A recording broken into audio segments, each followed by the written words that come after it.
I think it wasn't sure about that. No, it's in the beginning of the chapter about nature, but maybe they didn't put it here yet. It's not here. Brilliant philosopher accepted.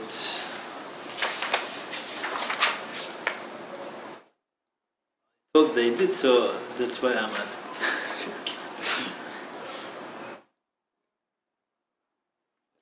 Turkish.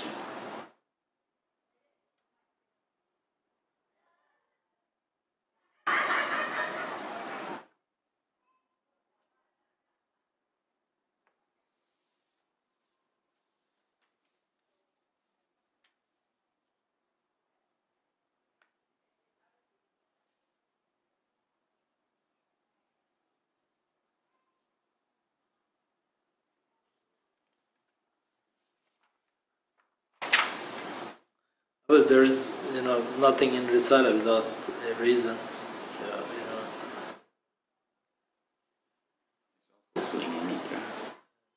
Some Risales, he specifically talks about his state of mind and situation, what he was going through. Just wonder if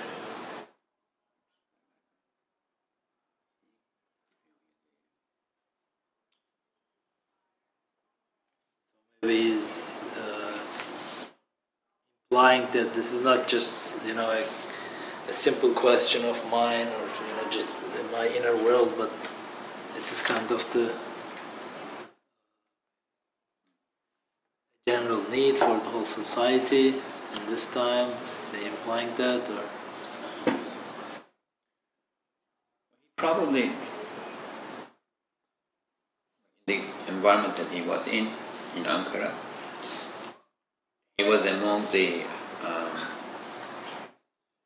most of them were CUP people. Actually, people, and many of them who came especially from the military schools believe positivism as a philosophy. Like, might have a large group of them there. I don't know if you see, and if you saw Shukr Hanihol's book on biography. go through it? In that biography, he talks about the intellectual environment where Mustafa Kemal grew up, came of age. He talks about the military schools and other schools too that they attended. He goes through the things that they read, not only textbooks, but also the things in the library and that were popular among the students and things like that. They're all about materialism and positivism.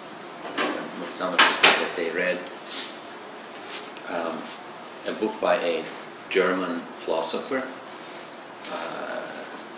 it was called A Craft and Stuff, Matter and Force and Matter. Right? He says that they read this as a Bible, and it's about materialism. Actually, I might have the book. Yeah, I'm quite familiar with the concept, because so he gave a speech about Salat, but still it's very interesting because at that time you can see on the pictures there's also many scholars, religious scholars within the first parliament, and the openings are done with du'as and everything. And also I'm sure that most of the minds were occupied and very busy about saving the country materially, in getting rid of the enemy. So in that environment, Ustad is talking about Salat, and kind of the other side's response was, we called you here to benefit from your high thoughts, but you're talking about Salat.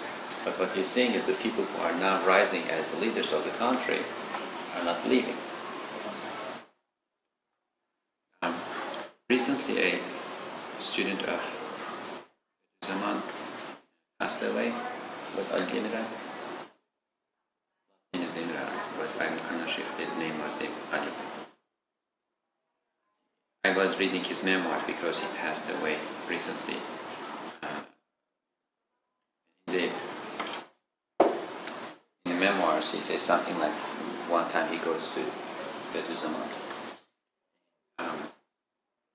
Says something like, I was left alone. Had there been 5, 6 more people, things would have been different. Like, he doesn't understand what this means at the time. He doesn't ask either. And then he said, like, later I was curious about what does this mean, what does this mean? And much later he visits another scholar. If I can find the memoirs, I'll find the name too. Who was at the time in the assembly, in the parliament assembly with Bediüzzaman. And this scholar says, Bediüzzaman was left alone. We should have, helped him at that time. We were like 5, 6 more people, but we all kept silent. We were concerned about the situation and stuff like that.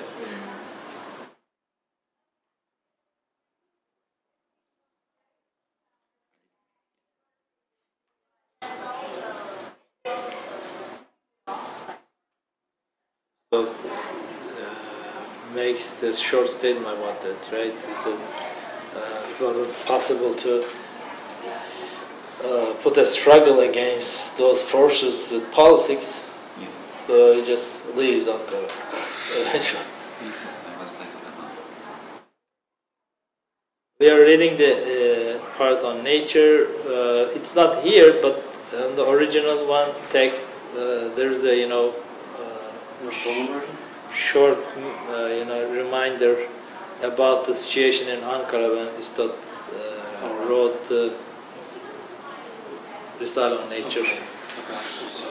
We were talking about that, why was it very important? It was, at that time the country was under invasion, and he was kind of member of the parliament when he came there. He started making statements on Salat, and this also says, he wrote this whole Risale and tried to publish it there. So it's very interesting, So he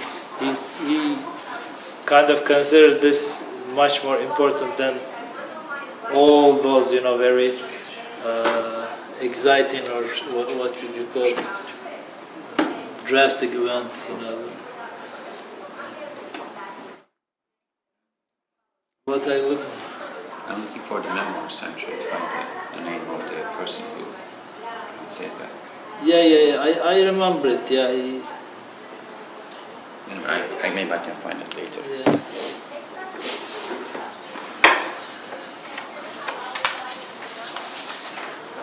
It might also be something even broader, not only about Turkey, but about forces of materialism and positivism being elevated in the 20th century more broadly. Definitely, this was very hot debate at the end of the Ottoman period. Yeah, you had this traditional scholars, you had this Western educated people, you had some nationalistic people. They were all debating all these kind of topics at the end of that period, but it's still very interesting, because now everybody's focused on just save the country. And yeah. No, what I'm trying to say is it might have been even broader. Like the Bolsheviks are taking over in the Soviet Union. Communism is being instituted as a great power in the world. So it might have been something even bigger. That's reanimation and totally shatter the foundations from unbelief. A reminder, this truth is explained through 9 impossibilities themselves, comprising at least 9 impossibilities. Just how unreasonable, crude, and superstitious is the way taken by those naturalists who are atheists. In order to cut short the discussion here, and because this impossibility have been explained in the part in other section of the Risale-i, and some steps in the arguments have been skipped. It occurs to one, therefore, how is it that those famous and supposedly brilliant philosophers accepted such a bluntly obvious superstition and continue to pursue that way? Well, the fact is they could not see its reality, and I'm ready to explain in detail and prove through clear and decisive arguments to whoever doubted that this proof, repugnant and unreasonable impossibility are the necessary and unavoidable result of their way. In fact, the very gist of their creed. There's a note here. What occasioned the writing of these treatises were the attacks being made on the Qur'an by those who caused everything that their corrupted minds could not reach as superstition, who were using nature to justify unbelief, and were vilifying the truths of belief in a most aggressive and ugly fashion. Those attacks split out in my heart an intense anger which results in those perverted atheists and falsifiers of the truth receiving vehement and harsh slaps. Otherwise, the way generally followed by the Risale-i is mild, polite, and persuasive one.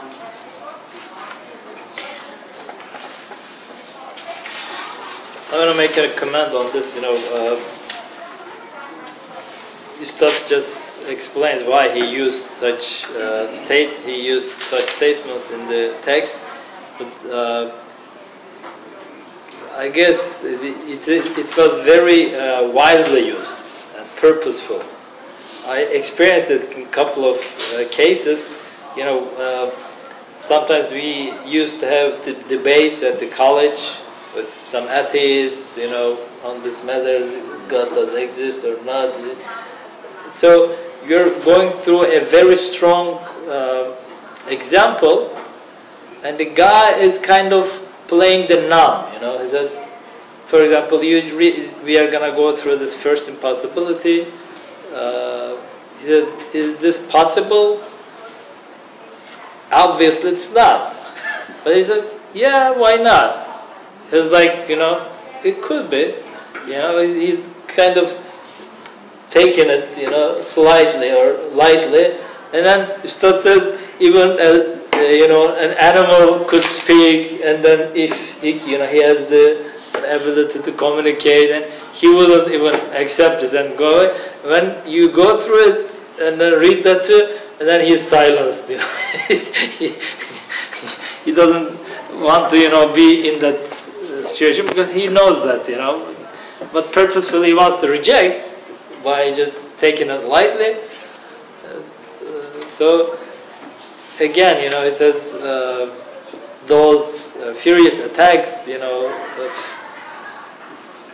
irrespectful attacks, the Qur'an just kind of calls those symbols, but again they are used very wisely and intentionally, I believe.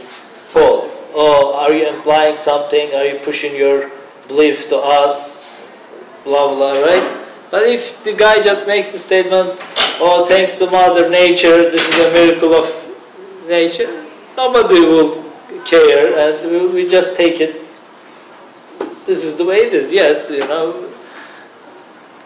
So, and we hear these kind of statements many times. Even we believers use some of them in our daily life, but we just don't really even catch it,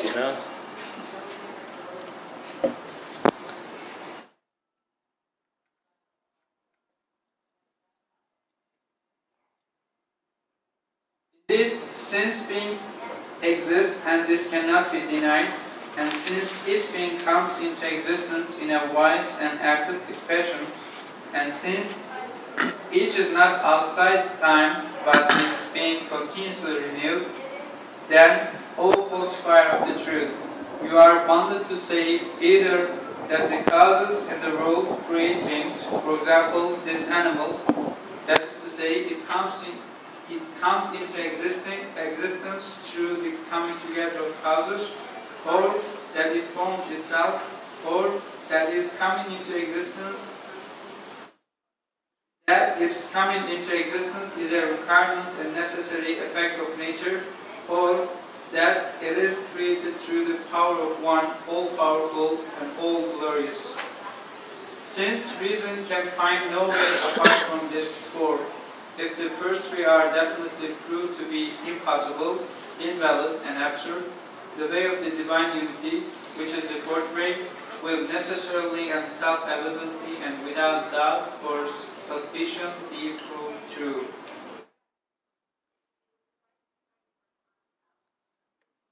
Mashallah, Ustad, established his claim from the very beginning on very sound foundations. When we go statement by statement, now he said, since beings exist. So let's be on the same page, right? If you are like claiming something like, as some philosophers in the history did, something like a Matrix movie, or we don't really exist, this is all dream, so we can't talk to you, so we can't deny this. We have an existence. Okay? Then this cannot be denied, and since each being comes into existence in a wise and artistic fashion. This is also trying, they try to deny this fact too. But all the sciences, all the arts, all the appreciations for beauty, are a simple evidence to this fact. You cannot say, this universe is just chaos, or there's nothing beautiful in this, there's no art in this, there's no, wisdom in this. This is apparent there. If you just try to deny it, again, this is absurdity, So he just puts the foundation again, You can't deny the existence, and then each being comes into existence in a wise and artistic fashion. Again, he talks on this in various parts, but so there is wisdom and art in the creation. How should we understand that? How should we understand what's wisdom? Wisdom. Everyone is accepted. Wisdom. Everyone has to accept wisdom. When you say wisdom, my own definition is whatever you look at, whatever creation or being we look at, there is a purpose for its being, for its existence, and it helps others to come into existence, and it fits such a gap that it has a full harmony with its surroundings. So its existence and its results are all well thought. It's operating in a great harmony with the others. So all those sciences are evidence for this. If some sciences are studying the ocean, some sciences are studying the atmosphere, some sciences are studying the under the earth, some sciences are studying living beings. But if there was no established system, there was no operating mechanism, you can't even talk about a science. So everything is moving, acting, reacting very wisely for purposes, for well thought results. So they are wise, they are operating in a wise way. everything is kind of stepping very carefully not to, corrupt this whole system. So we can't really show one single thing that is acting unwisely in a way. Except humans. Yeah. which claims to be the wisest. If there was one, the whole system will be corrupted. It is. So everything kind of, assisted, supported by the others, and it is also, helping to something else. So it has a, unique task in that whole picture.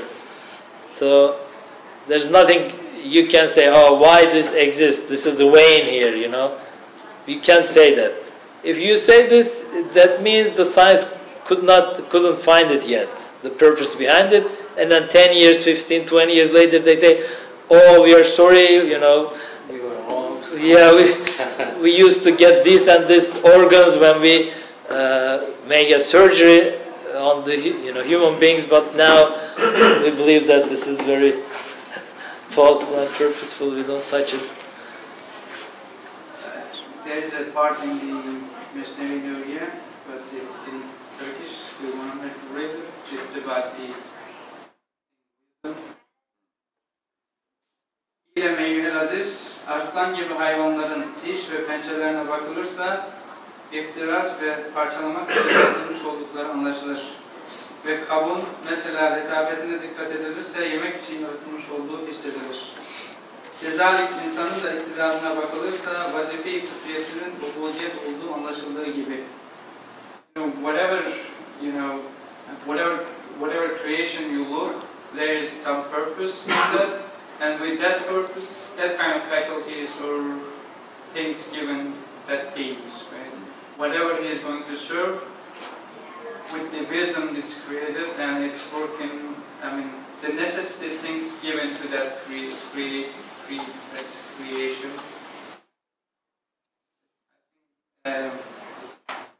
What I understand from this wisdom is that in here.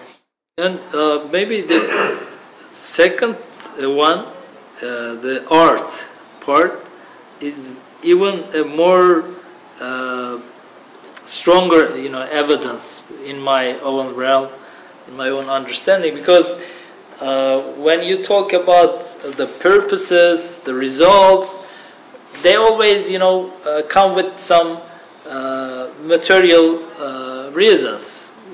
They're not really thinking about the whole thing, why this is gonna be like this. So they just deny that part. So they say, oh, this happens like from, in a cause-effect relation. So this results comes out. I'm not asking why question. I'm not concerned about it. I'm just, concerned about the how. So this happens. But when art is stepping in, now this is something else.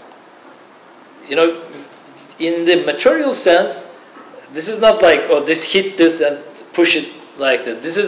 It's something in, I would say, half spiritual sense, feeling. So appreciating beauty or something being beautiful. For the natural cause, why, for example, in the material sense, this is developed because of this effect of wind or just this and that. But, in the material sense, why this kind of thing will be developed? The understanding, and at the other side, the beauty itself, So it is completely unexplained, in their material world. So why are you gonna need that kind of concept? Some just says, I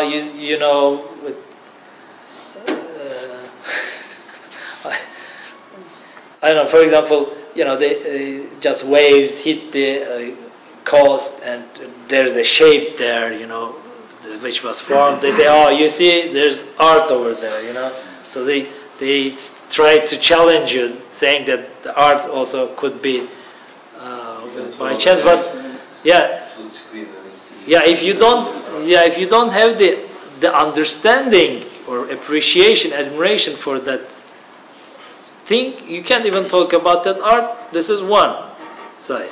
And the other side, it's not always that, you know, I would say random stuff, but for example, if you look at the face of a human being, let's say you have a symmetry, right? One ear here, eyes, everything is symmetrical. This is, you know, artful. So it happens all the times, you know, it's not just one human being just like in this shape, all the human beings, so it's repeated. So if something is repeated, it means it's not by the chance of something, right? There's somebody who's doing it with the purpose of. So these two things are actually very much combined and together. And so it is an art, but, you know, a purposeful art also. It's kind of. In the 14th flash there is this short piece. Küre-i arz simasında nebatat ve hayvanatın tedbir ve terbiye ve idaresindeki teşabüh, similarity, tenasüp, intizam, insicam, lütuf ve merhametten tezahür eden sikke-i kıbra-i rahmaniyettir ki. So the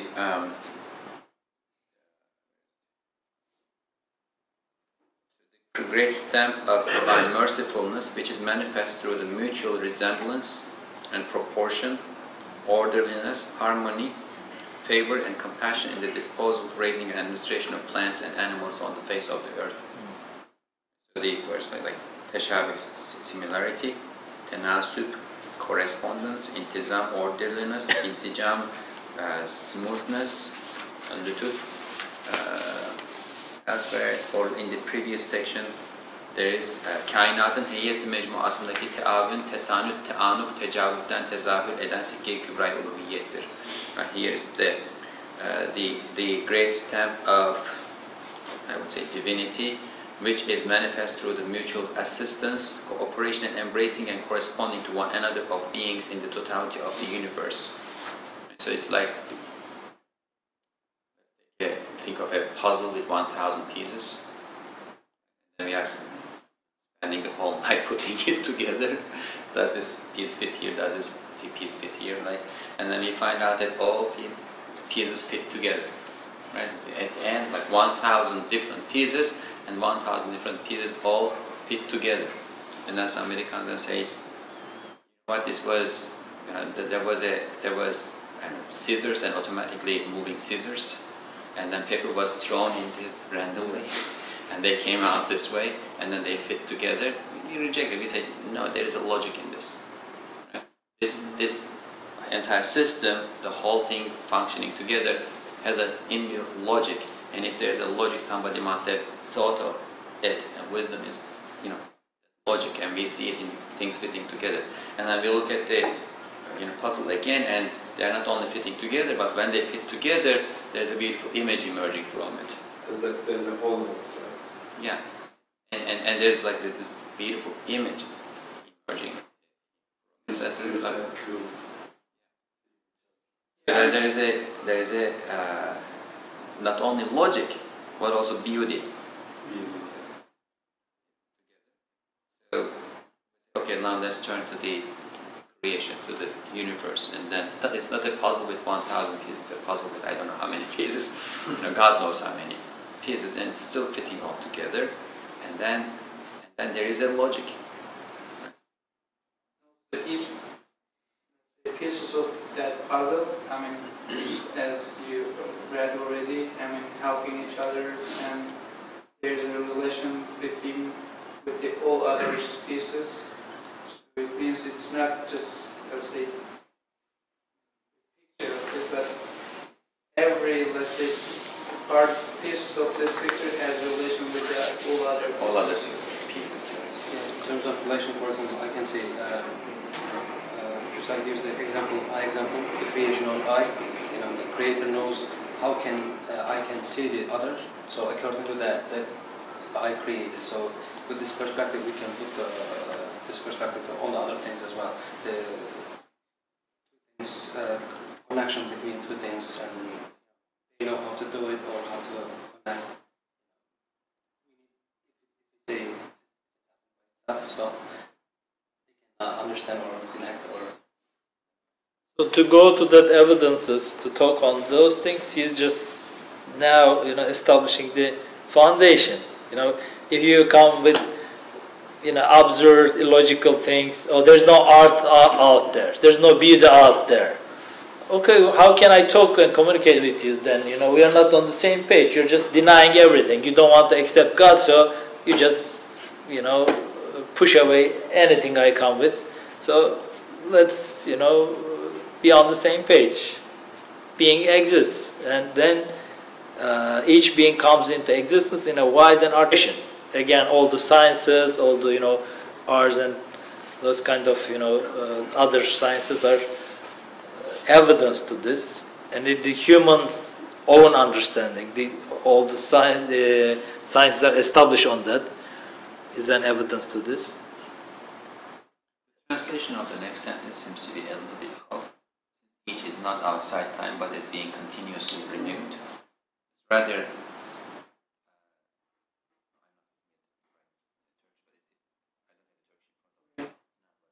the Turkish. Anyway, I kind of remember it. It's more like they are kadim değil, i.e. they are not pre-existing, but they came into existence in time. It's not about continuous renewal. I mean, that also is true, but what they're saying is basically you cannot claim that whatever is here was all the time. You go back like there, that way we don't need to think about how it came into existence. No, we need to think about how it came into existence, because we see that it is coming into existence. Kadim değil, yeniden oluyor. So it's creating it every time and every single second. this is also very important to talk about something substantial that you can easily observe. So you start, in a way, is pulling them into the play field, Otherwise, they just play it outside there. They want to face you. They kind of start telling you some tales. Okay, now go millions and millions and millions years ago. It was like storms and this and that, and then this type of life has formed. So this is something hidden to all of us. He can't prove it, I can't deny it, and then we just go with the tale and we call it science, and then if you deny it, you are unscientific, and period. That's the end of the story. You can't go anywhere from there. But he says, no, let's talk about today, and what we can test, and what we can observe, what we can taste, what we can really experience. So for that, it is created in our belief, or in your saying, it is formed every day, again and again, in front of our eyes. So it hasn't been just randomly formed in the past millions of years ago, and then now there you go. It has been, formed since then, every day. Refreshing. This is the real sense, I think. This is the real sense. We're talking about the truth, today's truth, the yesterday's truth. But when we talk about thousands of years before from us, and maybe it happened like this, maybe it happened with this coincidence. It's not science, actually.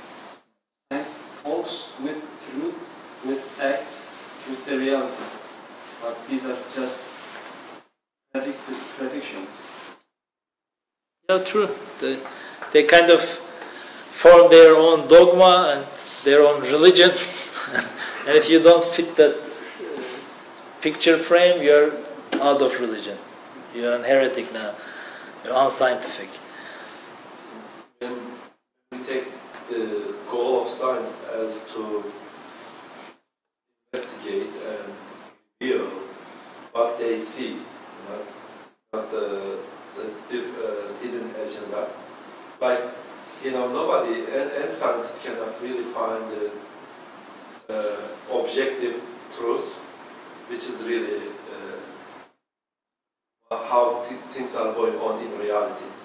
Like if I hope the example is good, not problematic, but like Allah has His hands connecting everything together, weaving all the things together. Scientists cannot go there. Nobody can go there. But based on certain evidence, certain observations, they come and they say that what they think or what they see is such and such. If it stays there, it's not problematic, it is okay. Like water, we call one element as hydrogen, and we call the other element as oxygen. And there is a pattern, and this pattern, when this pattern is observed, that substance is called water. But they don't say this. Last time we discussed similar thing, right? They say hydrogen is making this, creating this, water is created by hydrogen and oxygen. They are making claims. They are going beyond their observations and descriptions. They are talking as if they see the objective truth there. As if they are seeing the hands of Allah or nature, let's say, based on that it is nature, let's say. But they don't see it, they cannot observe that. Nobody can observe those things. If they limit themselves with just the descriptions, just explain, reveal the patterns, then people can make decisions based on, some people will say Allah Akbar, some people will say I don't care. But no, they are leading people towards those three possibilities, and this is dogma. Language of science that has become conventional attributes agency to matter. Yes, exactly. They are. It says water extinguishes fire. Yes. Whereas what we are seeing is that there is fire, there is water, and water is poured onto fire, fire disappears. Goes away, right? Goes away. We don't know if it is water that extinguished the fire. We see correlation and not causality. Exactly. Like the wall is white, or wall is painted white. It is two different philosophies. When you say wall is white, it is, you are not just describe what it is there, right? But wall is painted white, you already accepted there must be someone who painted this wall. So it cannot be white by itself. But scientists not accepting that wall is painted, and scientists don't just describe wall is white. There is white paint, and this is wall. When you apply this to the wall, it becomes white. They don't say that. So then they give paint. They give power to paint. So paint, as if they explain this as if paint is coming and making the wall white. Or the wall is there by itself. Nobody put the wall there. I see most of the time the language is the problem. Otherwise, science is good. Means they find valid. Like if it is not valid, we wouldn't even use this technology here. All the product of science, investigations. However, the language is the problem. That's a whole different discussion, with the relation between science and religion. But as you said, denying science, if I'm talking about the findings of the explorations of science, is kind of denying this phone, this microphone, this table, this rug is not here, saying like that, We have no issues with that, These are the beings, as he said in the beginning. We are not denying any of them. They exist. Yeah, they exist, and yeah, we can. Hypothetical. If we deny this, we can't talk on anything. So those findings of the sciences obviously also are material that we can use to find Allah. Yes, exactly. But when you, as you said, go to different statements after your findings, it's kind of philosophy of science, not science anymore. You're putting your agenda or your ideology over that findings, so, or covering those findings with your own thoughts. I will give you one example. Last year, some priests were coming to the Malacca in my house, but they were coming to just kind of impose their own ideology. Although I warned them a few times, then so then we didn't invite them. Then one of them said that, in hurricane, earthquake, or all other disasters, God has nothing to do with this. and there is no God, there is no wisdom, she said. And I told her that you say that there is no wisdom, but can you find a book, just one book, which describes how a hurricane happens, what happens when a hurricane happens, how it forms? Yes, she said there are many books. I asked similar question for earthquakes and all that flooding. So if there are books and if scientists can explain all this, it is not a Without chaos. wisdom. It is not chaos. There is wisdom. There is a heaven in it. So even we see that water is kind of by itself flood running towards somewhere. That's not happening by itself. There is a great science in creation. Hurricane is it is an amazing thing. It's not good to face it, but it is an amazing thing.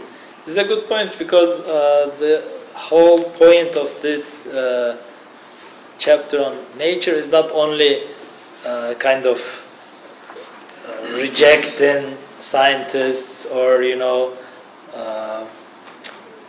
opposing them, but as he in the beginning said, these words are implying unbelief, and the believers also use them. So it is saving our belief too. As in the case, those Christians, you will find many Muslims in that sense. By their own logic, they are trying to clarify or purify God, from those so-called disasters or evil things. So they just come with this. But if you go with the Risale logic, if you can see that unity in the universe, if you don't attach or relate those things to God, how are you going to relate the good things to God? So if they are happening with just weathercast or whatever, nature causes, then how am I going to assign the beautiful things and good things to God? So this total rejection of denying of God, then you believe a God in your own mind, that you formed in your own mind, not the real creator of the whole universe. Based on the things you like and the things you don't like, it's different kinds of gods. One is dealing with the good things, those you like, but the things you may like may harm others or other creatures. Right? For example, fire in the forest. Sometimes, we don't really, we don't like fire, forest fire. But the scientists say that it helps many things in the forest when there is a fire. And sometimes now in the United States, in California area, they have kind of control fire in the forest. So forest is renewing itself, and all the seeds under the ground, they start hatching, you know. But it doesn't, we don't like it. And you cannot say that this is not done by God because it is horrible. But in the meantime, you will see that it has a lot of benefits to something else. As you said, which ones you are going to assign to one to God, which ones you are not assigned to that God or the other God, because they also, they see, I don't know the Christian theology much, but maybe you can help us. I don't know if you study. They have two evil God also, I think. God is evil. Evil has power, I can say. There's That mentions Zoroastrians, but Oh, you studied theology, yeah. in Risale Ustad mentions Zoroastrians, right? They call two gods. the notion of dualism exists at the time Christianity is spreading in the Roman Empire. The notion that there is a transcendental God beyond that in the heavens, and then this world is the lowly realm to which God does not descend. So there is that notion of the separation of the sublime and the worldly was there in Roman religions. And when Christianity is spreading, they had to deal with this, and it kind of mixes up. And the idea of God sending His Son to save humans from the lowly realm emerges as a solution to this duality, because otherwise man here in the lowly realm would never become deserving of going up there to the heaven. So there had to be like some connection established, and the notion of Jesus coming as a savior, being sent by God as His Son to sacrifice, and so on and so forth. Like that whole idea emerges from the problem of that duality that Christianity was spreading in the Roman. So it was a context. solution. I didn't know that. Yeah, and some of it's, or they never. I can't speak for all Christian denominations. Like there are many different, but like in that early Christian environment, they do not overcome this duality. They do not come up with a conception of existence that does not have duality but unified all through. Instead, they kind of bridge the duality by the doctrine of the Savior. When we look at the, now, based on what we are studying already, the root problem is all about how we see creation, right? Emerging from there, when you see, like here,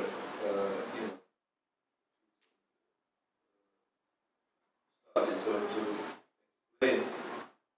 So, if we really cannot give everything, not some, or we give some and we don't give others, but everything. Thing means like whatever. Every being. Yeah, everything, yeah, small or big, right?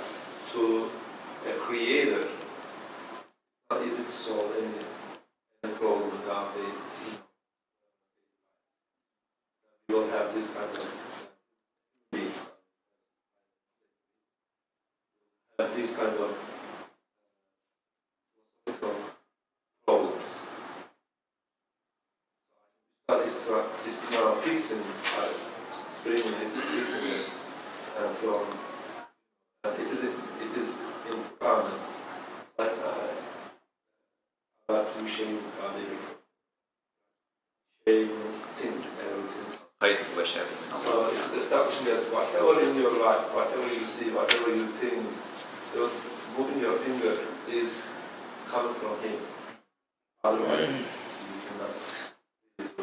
Little deviation out of divine guidance, at the end it eventually leads to a big disaster. I wouldn't call it a problem, but it's now impossible to wrap up, you know, and form something logical or something really which makes sense. So in that sense, Quran, Islam is unique. The couple of mistakes that they did in the beginning, you know, it just goes all the way, and they come with a lot of strange ideas and commands, and now a whole different thing than the divine, you know, message. Even though we, you know, we believe that it's also a guidance, but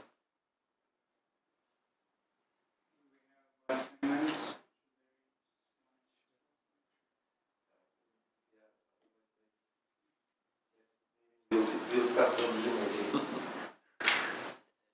First way, this is to imagine that the formation and existence of things, creatures, occurs through the coming together of the causes in the universe. This is to imagine that the formation and existence of things, creatures, occurs through the coming together of the causes in the universe. We shall mention only three of its numerous impossibilities. The first impossibility: imagine there is a pharmacy in which there are hundreds of jars and pills filled with quite different substances. A living potion and a living remedy are required from those medicaments. So we go to the pharmacy and see that there are to be found there from this, 3 from that, 7 from the next, and so on. If one owns too much or too little had been taken, the potion would not have been living and would not have displayed its special quality. Next, we study the living remedy. Again, the ingredients have been taken from the jars in a particular measure, so that if even the most minute amount, too much or too little, had been taken, the remedy would have lost its special property. Now, although the jars number are more than 50, the ingredients have been taken from each according to the measure and amounts that are all different. Is it anybody possible or probable that the pills and jars should have been knocked over by a strange coincidence or sudden gust of wind, and that only the precise, though different amounts that had been taken from each of them should have been split and then arranged themselves and comes together to form the remedy? Is there anything more superstitious, impossible, and absurd than this? If an ass could speak, it would say, "I cannot accept this idea," and would bellow. Similarly, each living being may be linked to the living portion in the comparison, and each plant to a living remedy. For they are composed of matter that has been taken in most precise measure from truly numerous and truly various substances. If these are the attributes to the causes and the elements, and its claim causes create this, it is unreasonable, impossible, and absurd 100 times over. Just as it was to claim that the potion in the pharmacy come into existence through the pills being knocked over by accident. In short, the vital substances in this vast pharmacy of the universe, which are measured on the scale of divine determining and decree of all wise and eternal one, can only come into existence through a boundless wisdom, infinite knowledge, and all-encompassing will. The unfortunate person who declares that they are the work of blind, deaf, and innumerable elements and causes and natures which stream like floods, and the foolish, delirious person who claims that wondrous remedy poured itself out when the pills were knocked over and formed itself, are certainly unreasonable and nonsensical. Indeed, such denial and unbelief is senseless absurdity.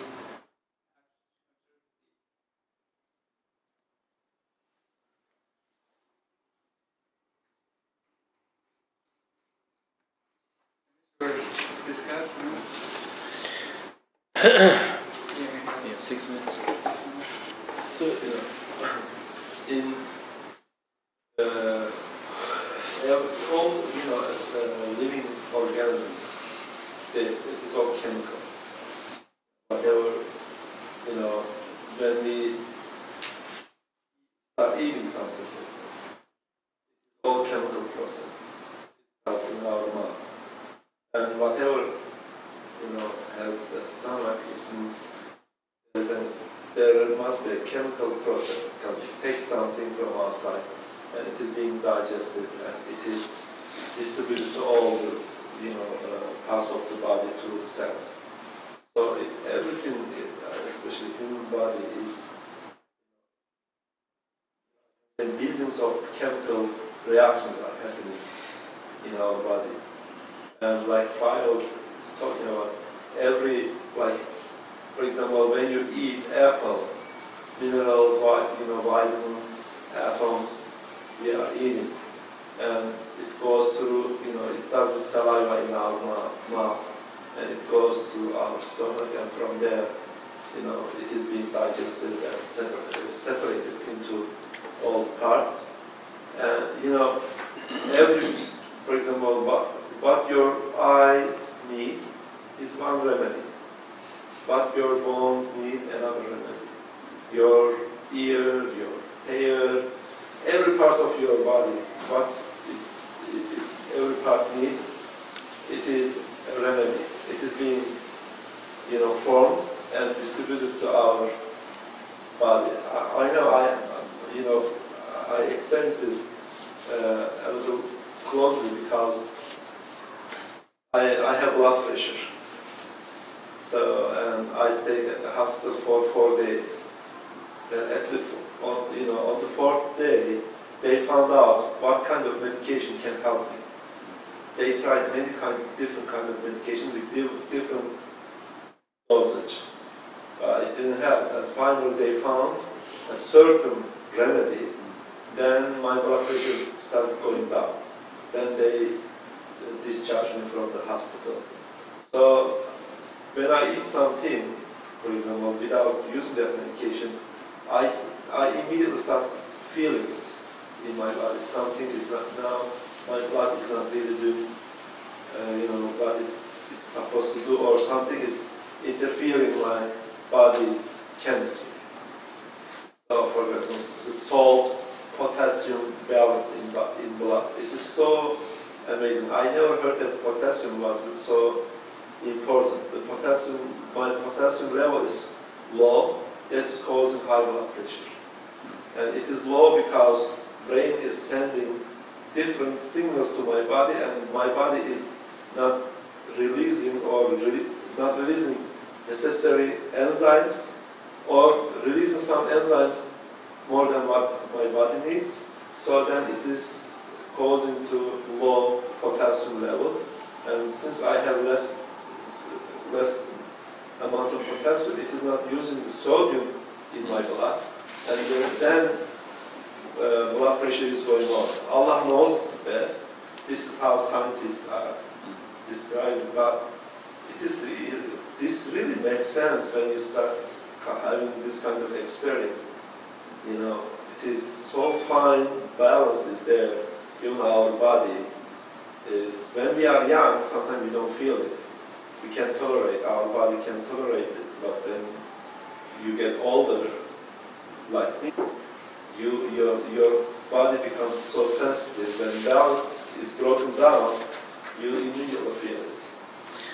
So, for example, he was talking about things are happening at any moment, right?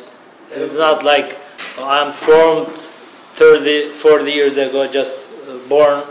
I was born like this and it goes like that. No, even daily, even every minute, my body should be adjusted. If I run, you know, my heart beats harder, and then, as you said, the veins, blood veins should be, you know, arranged accordingly, etc., etc., and everything is attached to each other. So at any moment it is changing, and it is with very precise amounts. As you said, you know, you're not like if you have what they call it,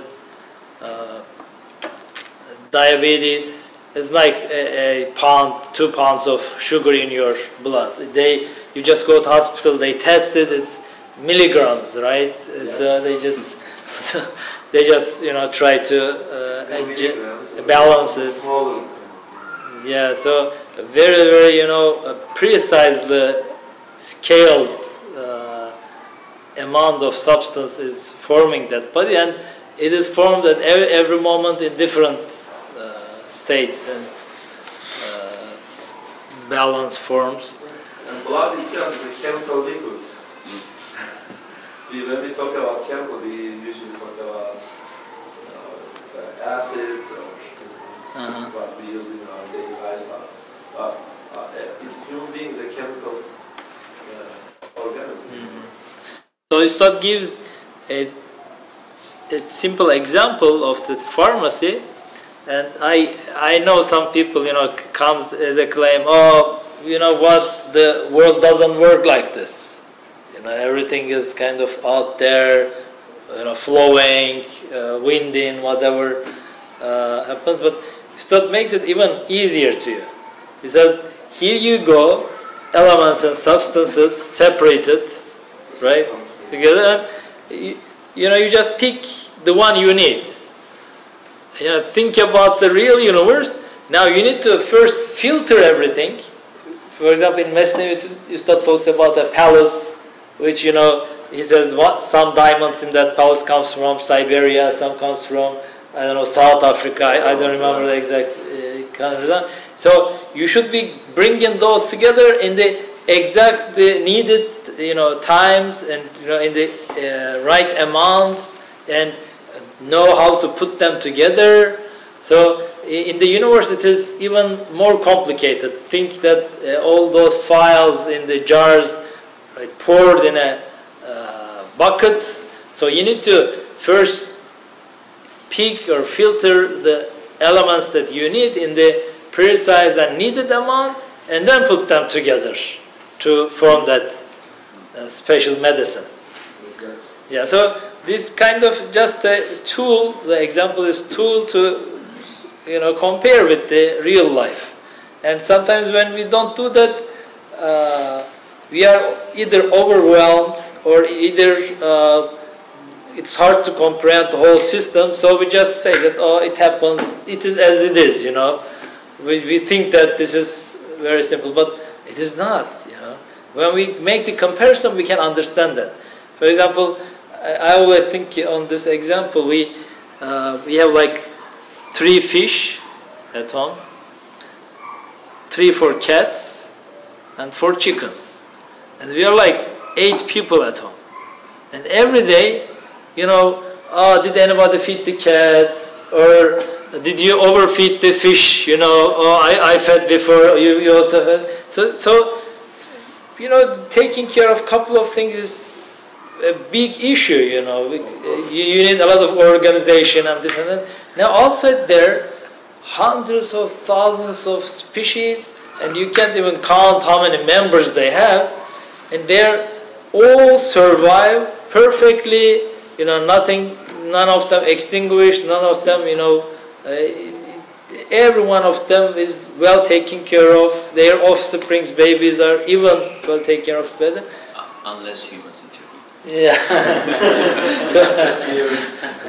so Everything has stomach. yeah, if you don't make this comparison, you believe that, oh, these birds are flying around and they find something to eat, and then this shark is just, you know, or this lion is just, you know, yeah, catching something, you know, runs after its prey and, you know, finds it. You think it's all random, but it's not. And there's whole studies on this. You know, they as you said, study this for 30 years, 40 years, 50 years, and let's say they find a pattern in a certain island or in a certain state park. They say, you know, the number of rabbits goes a little bit down and the foxes a little up, and then, you know, the other way around. So, but if you don't compare it with these examples, it's kind of, you know, hidden to us. We don't, we are overwhelmed, and we just take it as guaranteed. This is the way it is. This just randomly. If you make the comparison, here you go. You know, even a simple medicine, but such a medicine is kind of, it's alive. Like you are doing yogurt, for example, right? If the Jezmab has a scale, the thermometer, you know, he just puts in the milk. I said, oh, you know, you're not experienced, you just put your finger and check it. So it is very important. If you are not, you know, between certain temperatures, you kill the, you know, bacteria, so it's dead. So everything is in the universe at any moment is measured, scaled, and, you know, formed in a very precise amounts, and then followed up. You know, you need control engineers to run this machine in that perfect way. Yeah, I will just give one example, then we can close the chapter. For, you know, for human beings, like healthy or some, you know, stomach called sickness, it is explained, like, you know, when the sperms combine together and the human being start forming, the you know, dies thrown. So based on that, if you are lucky, you have good DNA, then you will live longer and healthy. If you are not lucky, then you will live short, or you will live with sicknesses. It is really, scientists are explaining like this. But DNA is only, as far as I know, 1 or 3% of DNA is revealed. More than 90% is not now known yet. So then, yeah, based on available information, there are codes in DNA, like DNA and RNA. I am not a biologist, but I teach biology teachers that. Therefore, sometimes I learn from them, but very basic. When one code is not, you know, matching perfectly, then it results in some, you know, sicknesses, like sometimes brain damages happening, or sometimes like psychological problems due to some different enzymes released by body due to some disorders in DNA. But imagine that this DNA is some of you see the model, it is spiral. We cannot even see one single DNA. We see thousands of them, millions of them, like a cloud, you know, on the microscope. In that tiny, very tiny thing, one tiny thing is not working, then it is resulting in many different sicknesses. Allah is showing us sometimes, us, you know, I have my own niece. She cannot learn. It is because she has some DNA disorder.